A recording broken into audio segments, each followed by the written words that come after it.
At the very foundation of India's administrative framework lies a pivotal figure, the Patwari.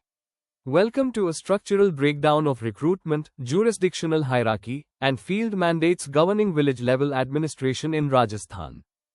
To understand the Patwari, we must look at where they sit in the revenue administration hierarchy.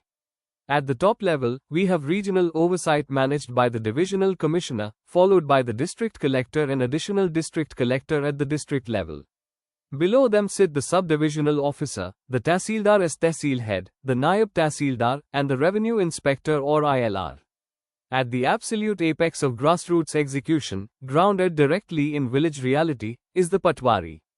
Serving as the grassroots anchor, the Patwari is the final operational link in the revenue chain, responsible for translating high-level macro policy into micro-level execution on the ground.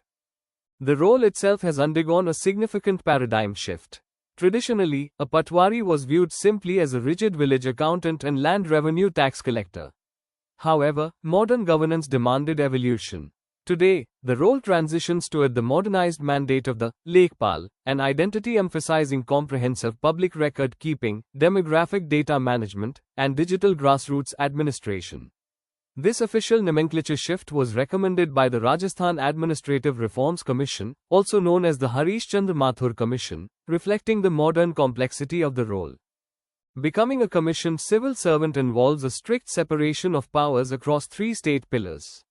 First, rules formulation is handled by the Board of Revenue, which drafts the recruitment rules and service requirements. Second, recruitment execution is managed by the Rajasthan Staff Selection Board, RSSB, in Jaipur, conducting competitive merit-based examinations. Finally, the appointing authority rests with the district collector, who grants the final geographic posting to newly commissioned officers.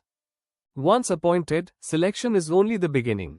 Candidates undergo rigorous functional training at decentralized regional Patwar training schools. Locations like Ganganagar, Alwar, Jaipur, Kota, and Udaipur ensure uniform administrative standards and localized capacity building tailored to the state's diverse geographic and agricultural zones. Transfers and postings aren't arbitrary, they follow a clear hierarchy of jurisdictional escalation based on geographic scope. For an intra-district transfer, moving within the same district, the authorizing body is the district collector. For an intra-division transfer across different districts within the same division, authority escalates to the Divisional Commissioner. And for a statewide transfer anywhere across Rajasthan, power rests solely with the Board of Revenue. The functional scope of a Patwari is vast, structured across 7 core pillars of ground governance.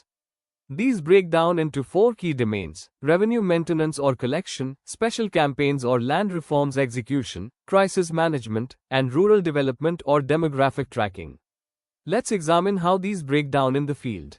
Core Mandate 1 focuses on land records and revenue. This requires maintaining exact physical land maps, crop condition data, and irrigation tracking across the jurisdiction. It involves the strict preservation of 3 fundamental registers: the Jamabandi or Record of Rights, Girdawari or Crop Inspection Reports, and official mutation registers.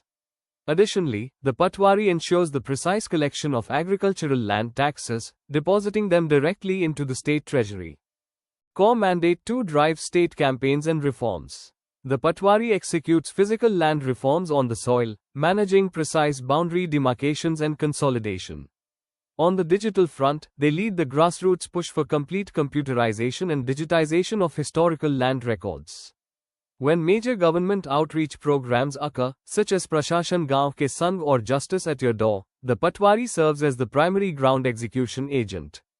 When disaster strikes, Core Mandate 3 kicks in: crisis management, triggered by natural calamities like droughts, floods, earthquakes, or locust attacks. The Patwari acts as a first responder in a 3-step workflow. Step 1. Rapid damage assessment of physical crop loss on the ground.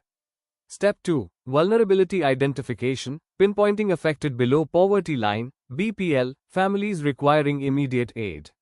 Step 3. Upstream reporting, transmitting verified ground data to state authorities to immediately trigger emergency relief funds.